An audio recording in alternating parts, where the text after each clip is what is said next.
Hello, ladies and gentlemen, and welcome back to week 3 of the UKLC here at the Monster Energy DreamHack Studios. My name is Jake Hitbrain Matthews, and all hail Dan Orcs Harrison, our king of the UK scene.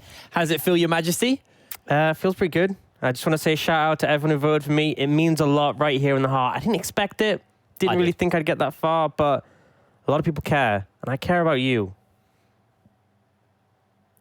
That's your king's speech. I mean, I already did a speech. You did, actually. You did put it up on Twitter. We have such a show on today. I can't take more time than this to sort of look at it, because our first What match... a humble ruler. Yeah, exactly. I mean, we're all about the games. We have some great matchups today. I feel like every match today is going to be a close one on paper. Whether they play out that way is another question, but it's going to be battles across the board. Yeah, absolutely. Let's have a little look at our schedule as well, because we have some absolute doozies coming up, like you said, Orcs. First of all, it'll be BTXL taking on Barrage Esports to round the day off. Start the day off, sorry. Then we'll be starting up with M&M versus Feeling as game number 2. Game number 3 will be Demise versus Enclave. And we'll be rounding the day out with Fnatic Rising taking on Envision.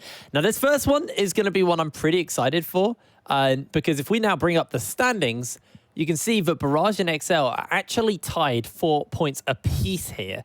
So what's great about today is that it's first versus second, third versus fourth, fifth versus sixth, and seventh versus eighth throughout the day. So essentially, we're getting very equal matchups in terms of standings. And I feel like on paper, although there's little advantages here and there, these games should be pretty close and could go either way.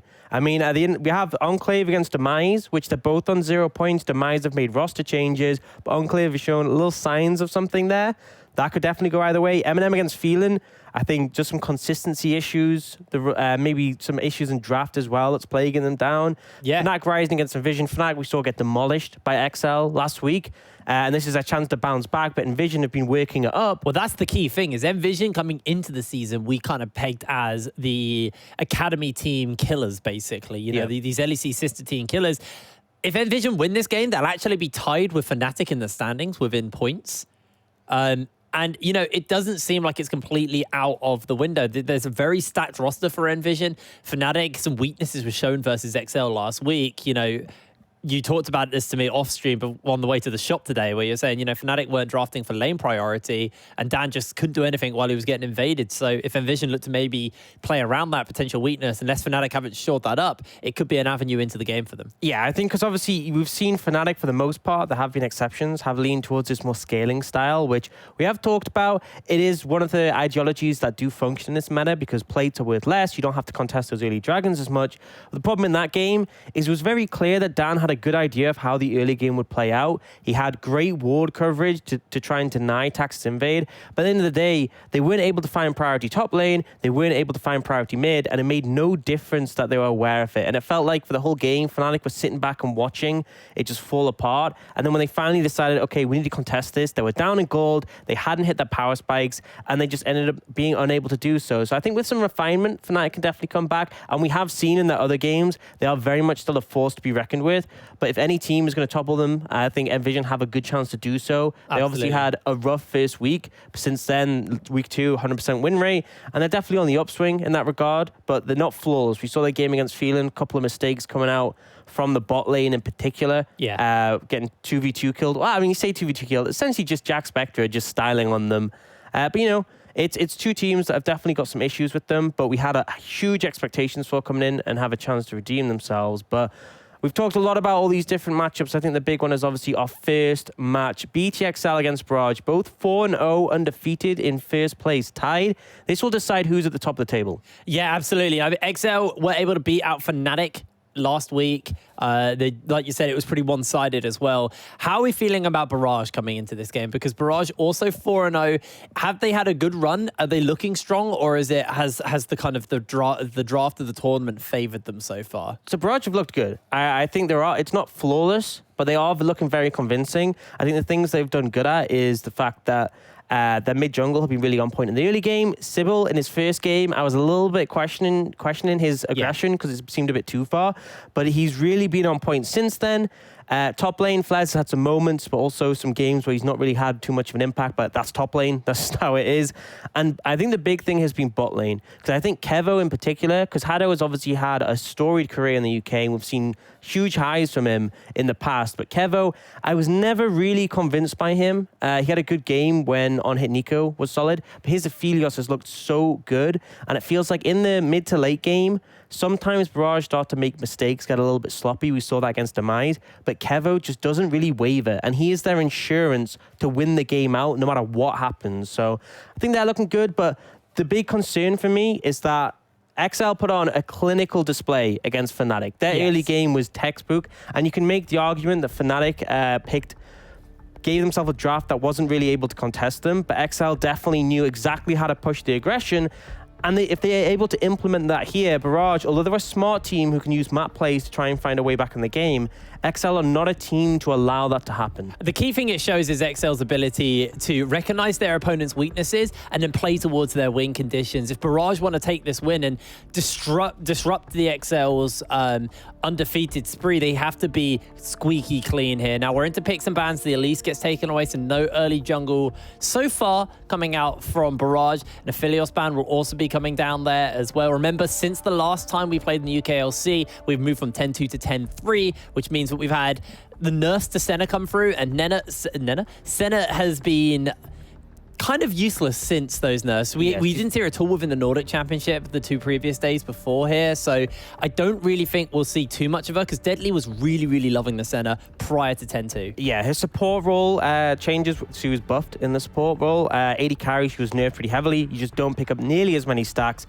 and as a result, she's been shoved completely out of that role, and the buffs to support were not strong enough to actually return her in that regard, and she's just not seeing play at all. So unlikely to see her, and that puts Aphelios as even higher priority, because Misfortune also got some minor nerfs. Aphelios obviously got the range limit to his Calibrum, but that really doesn't impact him. And that's the thing with Aphelios. You nerf one weapon, he's got 4 more. So managed to tank that one out, and even then the nerf wasn't that significant, so he's in a comfortable spot, which is why we've seen him banned early. Pantheon being banned away is a pretty targeted one towards Ericsson. We saw him play that one last week and had a pretty solid performance in the mid lane. And then MF denied from Deadly, so you can see couple of targeted bans sprinkled in with some power picks there, but it does mean that these 80 carries have been shoved at the top 2 in terms of priority. Obviously, Varus is a big one for Deadly, and we've also seen the rise of Ezreal in this patch. But I feel like at this point, you don't have that huge pressure to pick it now that the top priority picks are gone. And XL agree, and they just go straight for that set. So Sando looked pretty solid on that. Yeah, he has been. One issue with it, though, did get nerfed on this patch. So that's the only problem. Longer cooldown on the Haymaker and less base damage, and not as quite as able to bully in the laning phase, but quick lock-in coming out from Barrage, which is that really Jarvan like and that Cassiopeia. I really, really like this. We've been seeing a lot of priority on the Jarvan rising up recently. The team fight tools it's able to bring you with the Cataclysm. Obviously, it has that early ganking potential with the Flag and Drags. You add that actually on top of a Cassiopeia who can put the Miasma down and set you up for that gank. And remember, Cassiopeia technically still a flex pick between mid and top as well, so is potential to go around the map. So they haven't really shown too much here from the side of Barrage. Taxa quickly locks in the Lee Sin. Special gets himself the LeBlanc. Something now is a little bit harder to kind of pull those ganks off, but the Miasma can really ruin your day because you can't blink around so much. So I really like the Jarvan pickup. I think it's done well in a lot of these situations. The only problem here is that the mobile 80 carries are kind of being pushed away. We saw this top tier of Senna, Misfortune, and Aphelios. One of them's been nerfed, 2 of them been banned. So it's less likely Deadly's going to pick up something that will be locked into that Cataclysm. The Miasma helps, sure, and there's solid scaling from Barrage already, but it gives XL a position just to lock in that Lee Sin, LeBlanc. And even last year, in fact, when Fnatic were the dominant force, XL were the monsters of early game. And we saw them deliver that against Fnatic. And here is a situation where they can absolutely capitalize on the mid lane advantage. Cassiopeia, massive mana issues in the early game if she tries to go toe-to-toe with Cassiopeia. There's huge setup for ganks on the back of the LeBlanc, and then they can spread that pressure elsewhere. You can see Ezreal being banned away from Barrage. And it makes sense when you look at their composition. That's one of the champions that would actually be able to mitigate the pressure from the Jarvan, from the Cassiopeia. Wouldn't surprise me too much to see potentially a Thresh ban that could mitigate it, or alternatively Lucian, both champions that could limit the effectiveness of finding Deadly as an option in the late game. For now, you can see that Riven banned away from Flares by XL.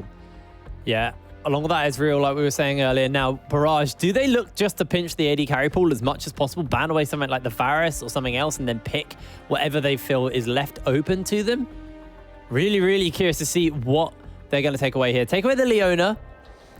Interesting to me, I feel like Thresh potentially could have caused more issues for both the Nautilus and the Jarvan, in my opinion. Braum's still open as well. Braum Lucian is still open if you want to pick an early laning. For me, I like his sitting on the Thresh. I think he can be aggressive with it. I think he can roam, facilitate his mid-jungle matchup. And then also, if Deadly is forced into picking an immobile AD carry, you have a Lantern option to get it out. And also, it's a good matchup into the Nautilus.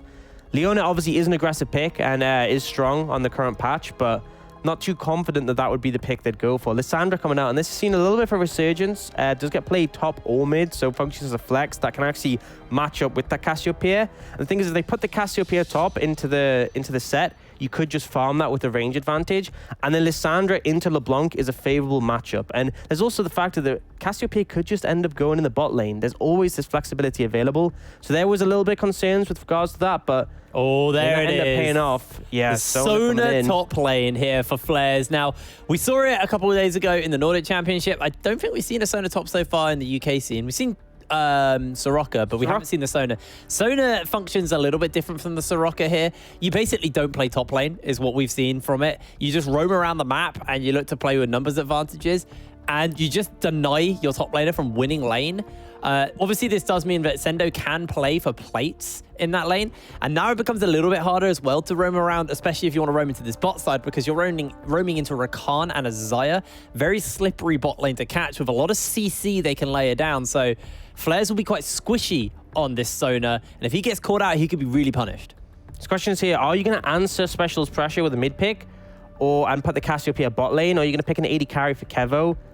They're going for the Aurelia, so it looks like they're putting Ericsson on that mid, I believe, and then having the Cassiopeia bot, and then the Sona in the top lane.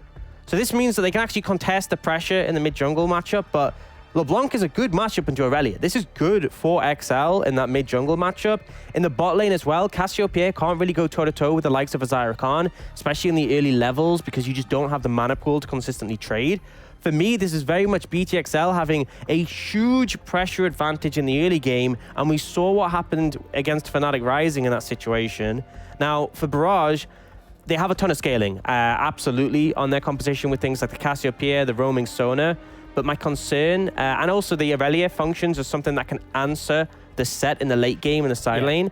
But my concern is that their lane matchups are a little bit rough, and they have to absorb a lot of pressure before they can get going. They want Flares to farm up a little bit and then start roaming. That's when they can potentially contest, but as long as BTXL are aware of that, they don't even need to play around bot lane. They can essentially, they have a hard to die bot lane between the Xayah and the Rakan once they hit 6. They can just play to pressure that top lane tower and potentially keep the LeBlanc in a side lane. Sure, the Aurelia answers a 1-4, but they don't really have an answer to a 1-3-1 other than put the Cassiopeia in a side lane, which again isn't a great place for her. So I think Barrage a little bit on the back foot here in the early game, and we've seen BTXL deliver in the early phases, deliver on that aggression, and they're going to need that here. But I think this is the sort of comp I would expect from them.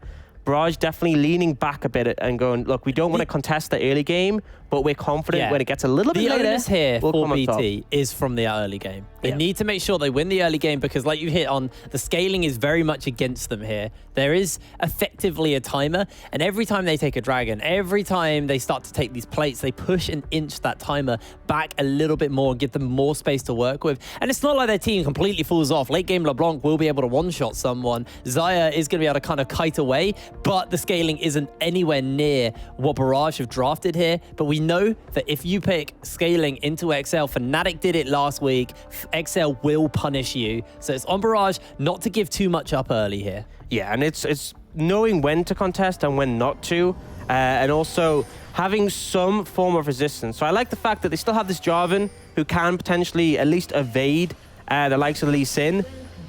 Ericsson in the mid lane can actually push through a wave pretty fast if you just start blade surging through it, so Special won't roam that much faster. The shove on the LeBlanc isn't as high as, say, as Syndra, but the thing is, this is still not a favorable matchup between Ericsson and Special. Special should have the pressure advantage onto this Aurelia, and if he does get caught by a chain, it's very easy gank setup for Taxa. So definitely going to be rough for Barrage in the early levels, but we've seen them not exactly have the greatest early game in every game. And I think that's something where we've seen them in instances not come out the gates with a huge ton of aggression and it go well. I believe that we saw that in their first week, and they definitely looked rough in the early stages, but then it was their smart play later on. It was against Phelan. The smart play about the 1-3-1 and using the map actually got them back into the game. And we could very much see that happen here, where they end up falling behind against XL. I do expect that to happen, but then they managed to bring it back and use their scaling tools to come out ahead overall in the matchup. Alrighty, well, the minions have taken to the lane. Our game is afoot. Week 3 of the UKLC will be starting off with our 2 undefeated teams, BTXL taking on Barrage. Barrage drafting themselves scaling, BT playing into exactly what they like to do. XL playing early. And as you said, it's not like BTXL fall off a cliff.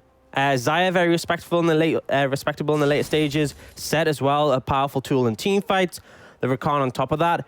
It's just, if they go into the mid to late game, even or behind, it's definitely going to become a much harder game. You can see already Special has a wave stacked in to push into Ericsson. Ericsson, it's not too difficult to pick up these waves in the tower as Aurelia. She's very good at CSing on a tower, but it does mean that you're going to be either threatened by poke from Special, or it gives him an opportunity to potentially recall, pick up an item, or go for a roam. For now, though, the wave's actually frozen in front of the tower, so he's going to have to pushing another, but it's one of the powers of LeBlanc is that you're not as threatened as other mid laners by pushing up. You have that distortion to get away. As long as you don't get caught by the flawless duet off the Aurelia, you should be good. You're seeing Flares here. He's obviously down in CS. This is how you normally play the Sona in the top lane. You just try and poke with your Spell Thieves as much as possible, and you only get certain amounts of CS. I believe the limit is 30, so you only want to get 29 CS. Because after that, they start being reduced in value. They're looking for a dive here, though. Yeah, and why not? Careful, the grit's not stacking up yet. Special's coming down. Teleport's getting used. The kick goes wide by Taxa. Flares uses the barrier, the flag, the drag, the knockup, the haymaker will be enough to find first blood. And now send over Facebreaker. Gets himself a 2-man stun off Ericsson. Tacking up the Conqueror. Gets himself 1 execute. The damage. Gets himself a double.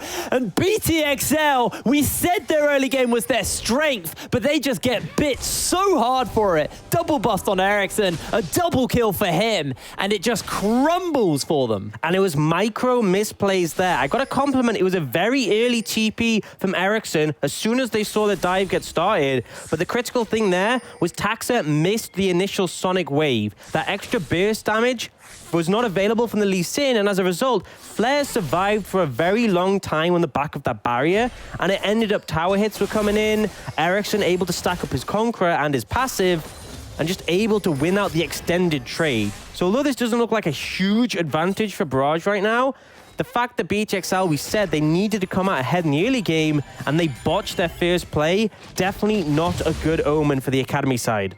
Does mean they're only 400 gold behind those. It's not the end of the world, but what does it mean for Ericsson here? He's got the double longswords, the corrupting potion. Just gives him some leniency in this room because you said this is a good lane matchup, especially early here. But now they're looking to jump onto Flares once again. Sorry, Sendo, he's got that grit and the haymaker to work with, holding it down for the moment. Sendo did have to burn his flash to get away from that one. And Sona apparently not even needing to leave lane to kind of get any prio in lanes here. Flares is going to take a tower shot.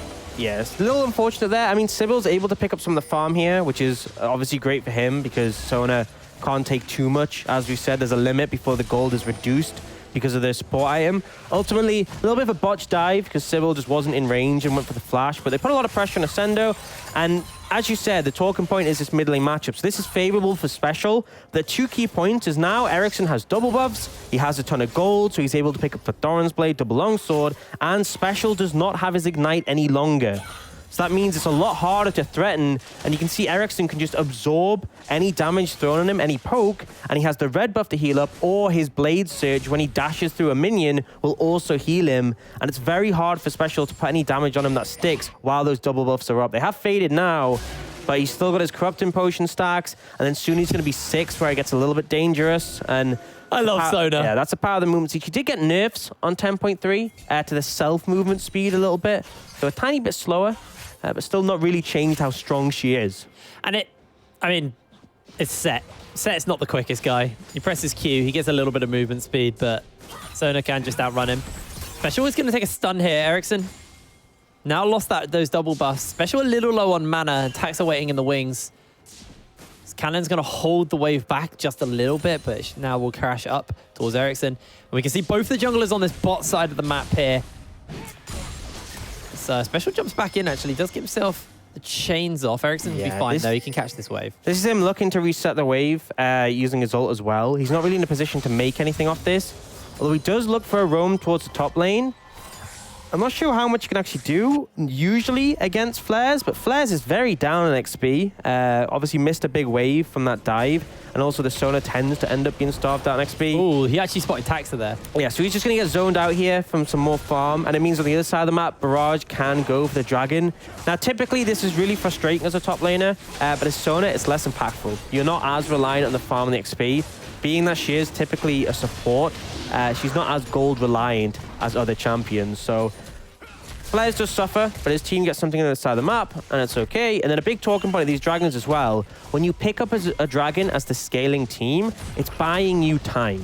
So obviously BTXL, they want to establish the early control. If it gets to late game, one of the win conditions for an early focused team can be Dragon Soul. But because Barrage have picked up the first dragon, that essentially delays when XL can get the soul by 5 minutes minimum. So it means they're just not going to be able to capitalize on that as soon. And Barrage buying a bit more time, because if things start to go XL favored in the early game, they have made up that gold lead and overtook it. If they start to get a big lead, Barrage can now essentially sacrifice 2 or 3 dragons before they're sort of at risk of the soul point or the soul itself. A lot of that gold lead will be on Sendo as well. He's obviously got that farm advantage because he's playing into the zone. He's got a lot of plates because of the zone that Taxa was able to afford him. And now Hado's actually used all of his dashes. He's just going to get CC for days, and Sybil finds himself a nice and easy kill. Ericsson with the Hydra can clear out the wave nice and fast, and this wave just gets shoved in. Special loses a lot here. Yeah, really great roam coming out from Hado. Flares, he's pretty low. Haymaker, the shield's going to come down in time. Flares is able to get out, and he'll get a ward. Not a fun one, but ult used from Sendo, and Flares barrier saving him in that situation, but he's able to heal up. And now Kevo, they're going to threaten the dive. Kasing isn't 6 yet, but Taxa is. Miasma and Petrifying Gaze are the big tools to watch for here. Yeah, Flash is away already. That's going to be the kick. Flash to the Petrifying Gaze goes wide, and Deadly finds himself a nice and easy kill. Great setup from BTXL. Meanwhile, on the top side, they pick up a Rift Herald. So Barrage, they can be happy with this trade. And potentially apply it mid. The wave clan on LeBlanc not the best. So if they throw this down, the tower's already low. They could just get it with Demolish here. The lower HP plates typically Oh, they got all the CC off as well. The Cataclysm Special has to flash away. Sybil taking tower shots. Same for Hado. The tower will crumble, and Barrage almost go down there, but the collapse is coming in from Taxa and from Kasing. Throw out the kick, throw out the quickness, get the flash, get the knock up, and that'll be the end of Hado. First blood tower for your support. Barrage again just taking positive trades for themselves. Yeah, you absolutely take that one, especially since it was a solo kill for Kasing. He burns both his summoners and his ult, and the gold is only in his pocket. You take that situation, and because Ericsson's still alive and even had TP, there's no way they can threaten the mid-tower in return. To lose mid-tower this early, definitely a big hit, especially when you have a mid laner like LeBlanc who wants to roam. If they provide the vision control around mid lane for Barrage, they can shove that wave in deep. LeBlanc is trapped at it in a tower clearing the wave, and it means XL's pressure has just declined massively. There's been some pretty good plays going out from Barrage. I mean, I like that play bot lane from Taxa, the patience on the kick to wait out the flash, because if he'd gone for it earlier, would have just kicked him away. Yeah. So good play there. And then also, something that I always love to praise is when supports work in tandem with their junglers. So obviously both of these are champion roles which can roam from lanes. They're not tied to a lane because they don't need to pick up the waves. So in high-level competitive play, I'm always looking to see when a support moves around with a jungler. So instead of a one-man gang, it's a two-man gang.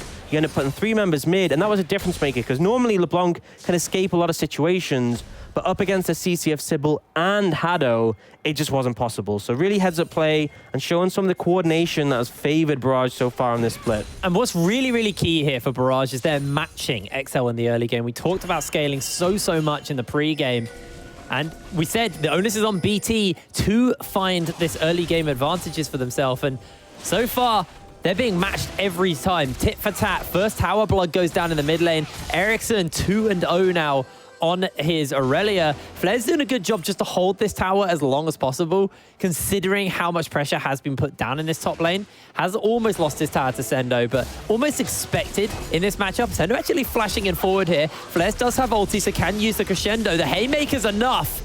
And Sendo finds himself a solo kill top lane. Yeah, ends up flashing, but the Haymaker still catches and the slow was still in place. Barrier actually, I believe, just came up as he died.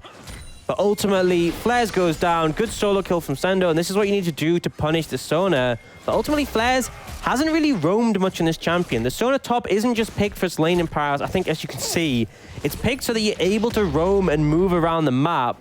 So, a little bit rough so far from the top laner for Barrage. Potentially a weak point, but ultimately the Sona is still going to scale incredibly well into the later stages. And as much as that tower going down top favors XL, they already missed out on the first tower blood, and now... Oh, Ericsson just finds himself an easy shutdown. Just an overstay coming out from Sendo. Ericsson walks up and finds him, and Kasing was walking up to match, but alone he's unable to do anything. Now Dragon spawned. There's 2 members on the top side, and I believe Kasing was spotted by a ward near the Baron pit. So they know that they have numbers advantage here, especially as Ericsson is TP. This is a very easy Dragon picker for Barrage. And now this is even further away because obviously this is 2 dragons. Ooh.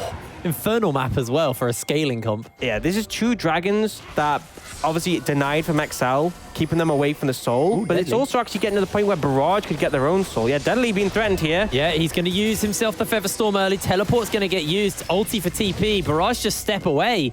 I mean, it wasn't even an ulti coming out from Barrage. They just used a flag and drag. I completely understand Deadly's decision to use his ult. It was the right call. But ultimately, the setup from Barrage allowed them to get a huge ult from Deadly and the TP. So really favorable for them. Kasing's looking, but they're not too convinced. And critically, Hado and Sybil were walking up in the river, so they have to back off. TP now coming in. This is from the Cassiopeia. They're wanting to reapply pressure. Deadly no ult. Deadly no ult. He gets caught inside instantly. Flares has that crescendo. The flash comes out from Deadly. Depth charge will be used onto the backline. Sendo stacking up the grit. Maybe looking to turn this fight here as Taxa misses out on a Sonic Strike again. And that means it will be the end of that little scrap in the bot lane. Meanwhile, Ericsson just pushes up the wave mid lane. Special roaming up to try and catch it, so he won't lose too much here. Teleports are still being channeled there on that bot side. It looks like everyone's pulling it off, but actually, pings are coming in. It looks like they might not be done yet. Sendo, standing on the ward, tries to jump in, gets himself the showstopper. Hado jumps in. Kasing gets a 2-man knock-up into the charm. Sendo putting that damage out with a Haymaker. Crescendo lands onto 3. Kevo stacking up the damage, but it's not quite enough. A kick from Taxa will be awarded for style points as Sendo gets himself a kill. 2 kills for XL on the bot lane. And nobody else was close enough to respond. Yeah, just as about to praise Barrage, they ends up backfiring. Sorry. Ooh. Miasma comes in. Yeah, Special's taking a lot of damage from Kevo. Kick is going to land from Taxa. Maybe they want to follow up. The flash comes down. Kevo's looking to try and get himself out of there as Taxa almost gets killed. Ericsson is going to take some plates here in the top side in the meantime. Yeah, a little bit rough towards the end, not finding the play, but ultimately XL find a great play coming out of the brush, out of the lack of vision, and managed to get a jump on Flares on this Sona, who really is still very weak at this point. Isn't towards the scaling. Level 7, which is tied with the support, so not offering much and very squishy if they do decide to jump on him. Now, one of the things we're seeing here from Flares is he's picked up the Kirchhoff Shard. This is one of the things that we've been talking about is it gives you a lot of extra damage for a cheap amount of gold early. It's got the same damage on the Energize proc as Rapid Fire, Static Shiv, or the Storm Razor. So Storm Razor, all these items give extra effects. You have the range from Rapid Fire, you have the AoE from Shiv, and then from Storm Razor you have the slow. But they are very expensive tier 3 items. Kirchhoff Shard is so cheap in comparison, and you get the same flat damage. This is why you often see Sonas picking it up, just for that extra damage available in the early to mid game. Along with the attack speed as well, which is really nice. Helps you proc when you have those empowered chords. Now, something that's happened actually turned out in this game. So typically, because Sona isn't able to farm on the back of that support item, we can see the junglers sometimes pick it up. But what's happened here is Ericsson has been farming 2 lanes. So he's gone to mid and then he's gone up to top.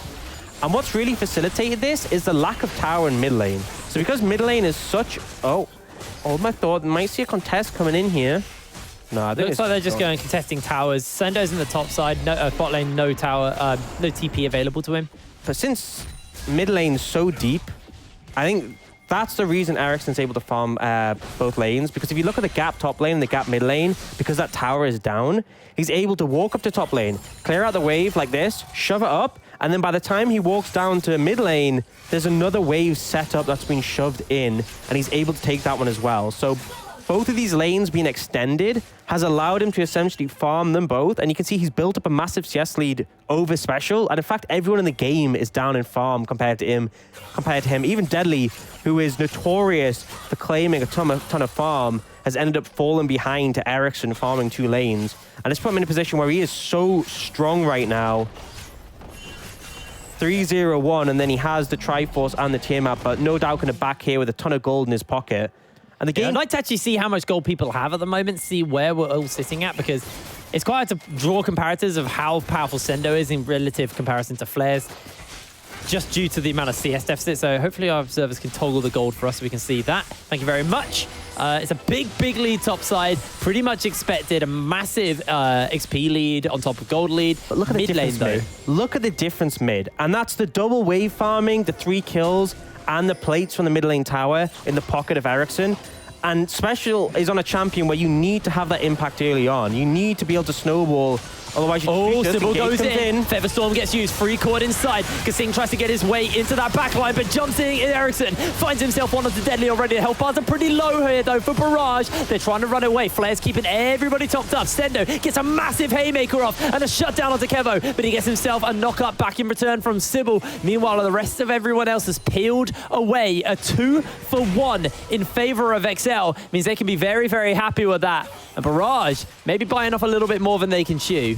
I mean, XL just played that fight so well. Everyone got extremely low in HP and then was able to jump out once again, despite being so close to death. I think Kasing and Tax. Oh, Special! He might find himself a quick double kill here. The chains are going to pop. Ericsson looking to chase onto him. Doesn't have that flash, and Special has to distort away. Gets a kill on the flares, and that now means numbers advantage in favor of XL as Deadly's respawn comes in and Kasing's walking from base. So they should be able to get this dragon. But like you said, this is the room you get afforded by getting those 2 early dragons for Barrage. So yeah, even though XL find this team fight win, find this big advantage and they get a dragon, it actually doesn't matter too much for Barrage because it has bought them some room. It's because of those early dragons. But yeah, that team fight, just really good engage and disengage from all the members of XL. When they got low in HP, they managed to find their way out of the fight due to their mobility. And then Sendo was just a monster in the backline. And I feel out of all of XL, Sendo is the person who has by far received the most criticism. But so far this game, yes, he's been up against a solo in the top lane, but he got that solo kill. He's been establishing the pressure, getting a big gold lead. And then that team fight, he delivered. He was just messing the backline up, making it so difficult. And right now, Barrage, once again grouped up, they have the Herald to throw down. You can see Ericsson running over, and the solo laners of BTXL, they were pushing up the side lanes. They're now moving in. They could look to collapse here, but they'll probably be a little late to defend the tower. Sybil jumps in. He's going to force one out. Taxa actually has to boot him out of his own Cataclysm. Taxa then is going to be able to get himself a nice run away. Looks like there'll be a second charge from the Herald. Special jumps onto the backline. Flares goes pretty low here.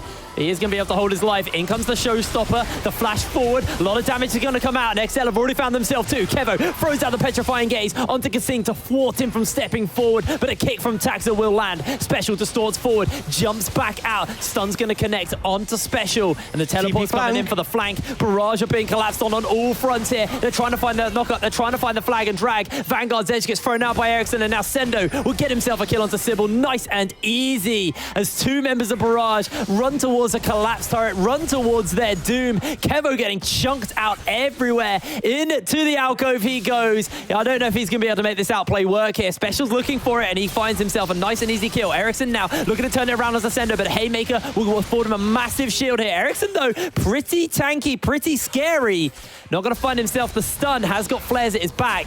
Barrage will step away, but another massive victory for XL. And a huge loss for Barrage. They were just dismantled in that situation. They overstepped, overcommitted for the tower, and we talked about how the solo laners of BTXL had potential to move in, and they did. And Barrage overextended in a position to be collapsed, and critically, Ericsson is fine in these situations, skirmishing up in the fray, but Flares and Kevo need space if they're going to be effective, and now they're down in XP compared to their counterparts.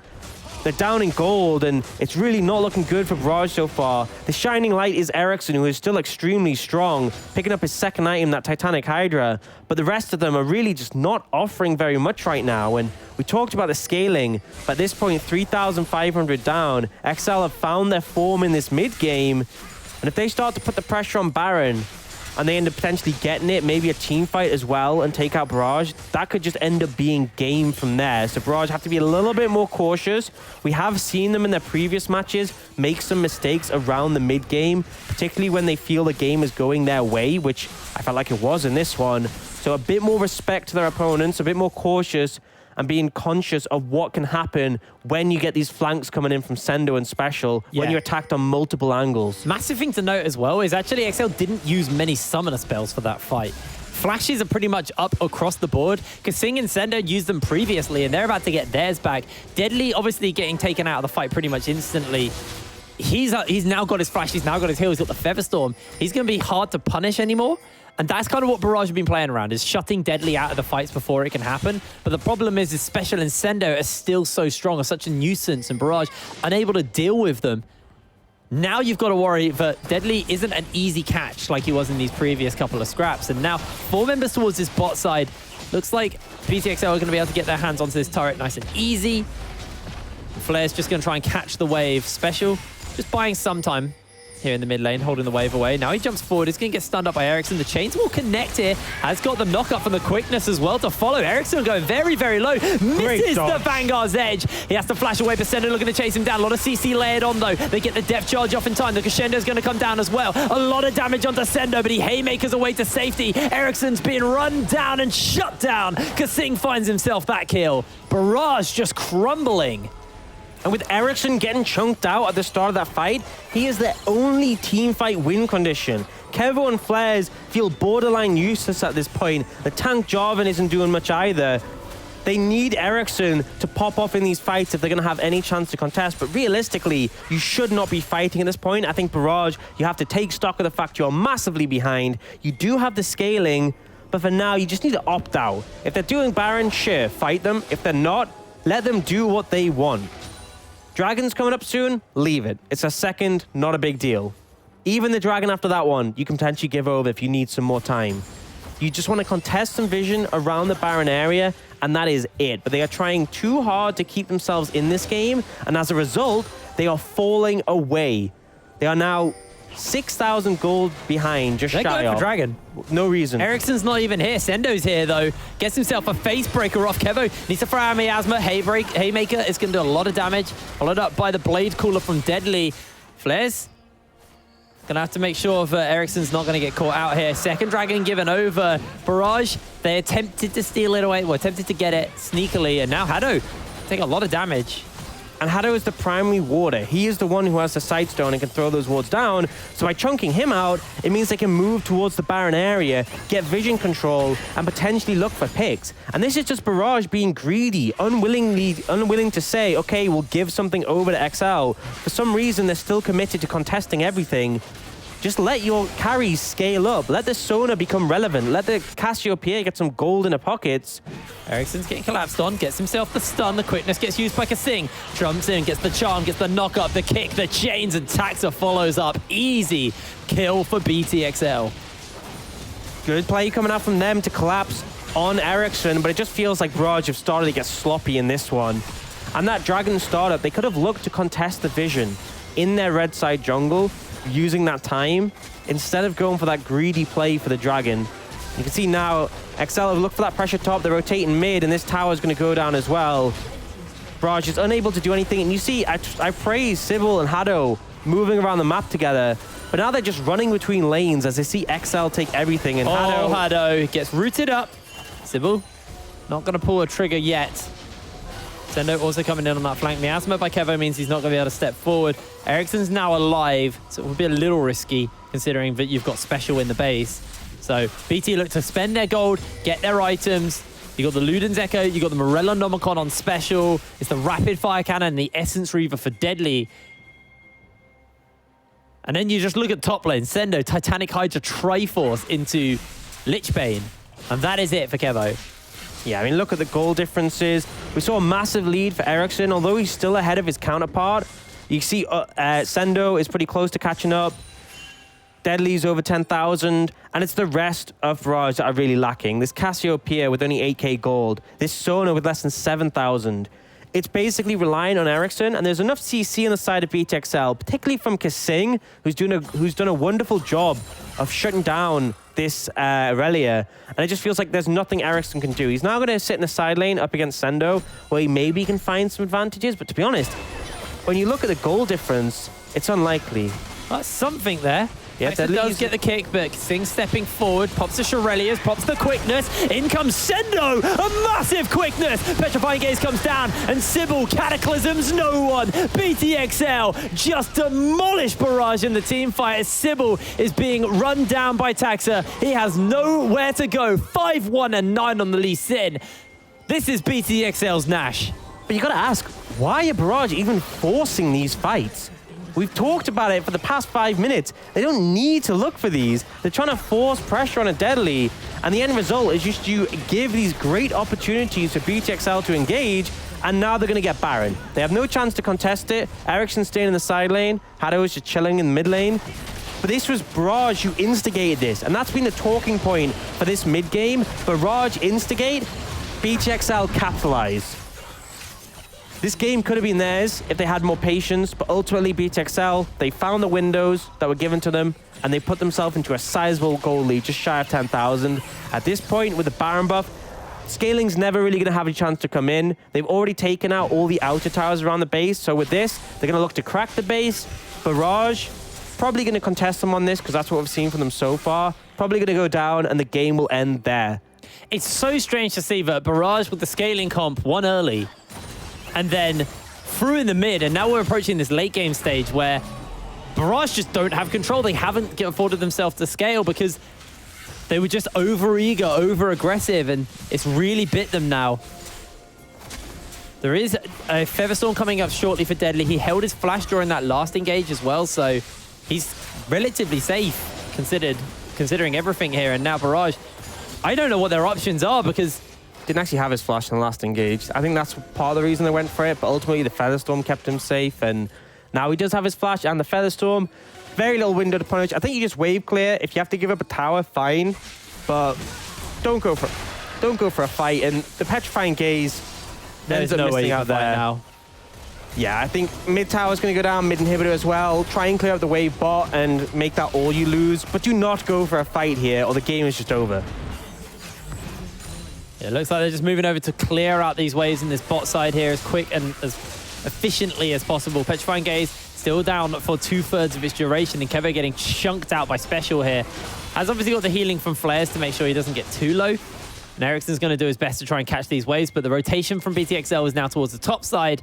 So they're sending 3 members up there to push onto this turret and try and chip down the last of these Nexus turrets. Is still the one in the bot lane as well, but it has already taken some fair damage from Special's earlier poker's flares. He's got the mana. He's going to have to leave. Sybil looks to go in here. That flash is available to Deadly. They don't even need to use it. He's just going to Featherstorm in for the kill. Pulls back the feathers as well, and Hado in the middle of everyone. They actually can throw Ericsson out. He flashes away. The Sterix gets popped, and in comes Special. A kick comes out by Taxa. Kevo's going to fall here, and the turrets are just falling apart. Barrage only have flares left, and he's a level 12 Sona. No mana. It's the ace coming down for XL, and it will be the game in 29 minutes. They've still got Baron to work with. Barrage, they looked great during the rest of their games, but XL just destroyed them here.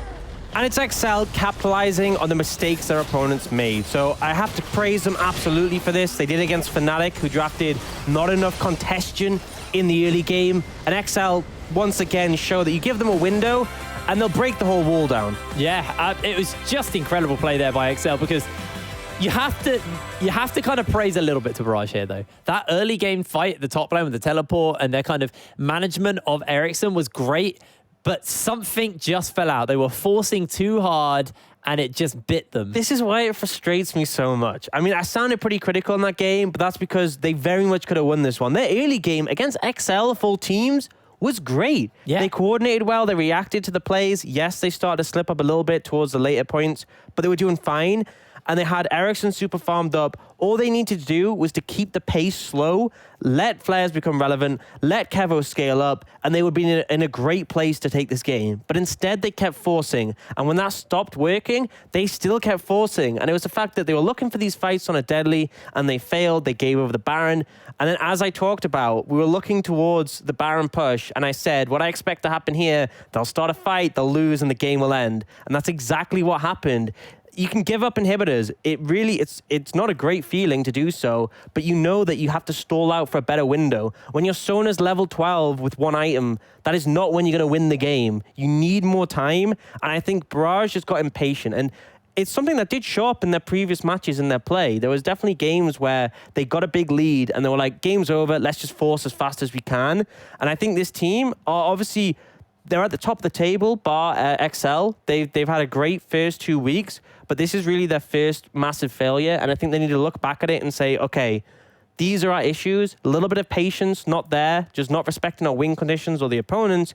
And I think this is probably a good time to lose a game like this because it gives them the rest of the split to work on this and improve. They have the second round robin to face up against XL again, and obviously opportunities to face up against Fnatic, which is tomorrow. So I think it's a good chance for them to learn because we've seen them have a great 2 weeks. It's a very challenging week for Barrage, though. They've come into this week 4-0, and then they take on both of the LEC sister teams in one run.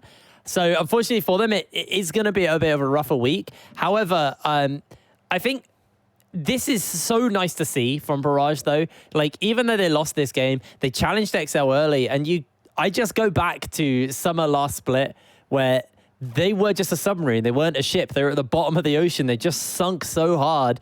And they have really risen from the depths coming into this season. And even with that loss, and it is a tough one considering how well they played that early game, especially with just the read on XL, for it to fall apart. I think there's an element of, okay, that's where we messed up. We messed up versus the best team, and we still challenged them in some areas, so they can at least walk away going, okay, we did that well. And maybe for the rematch in the second round of the round robin, they might have some answers ready for them. That's the key thing here. But we're going to cut to a quick break, and when we're back, it'll be MNM taking on Phelan, so don't go anywhere. We'll see you in a second.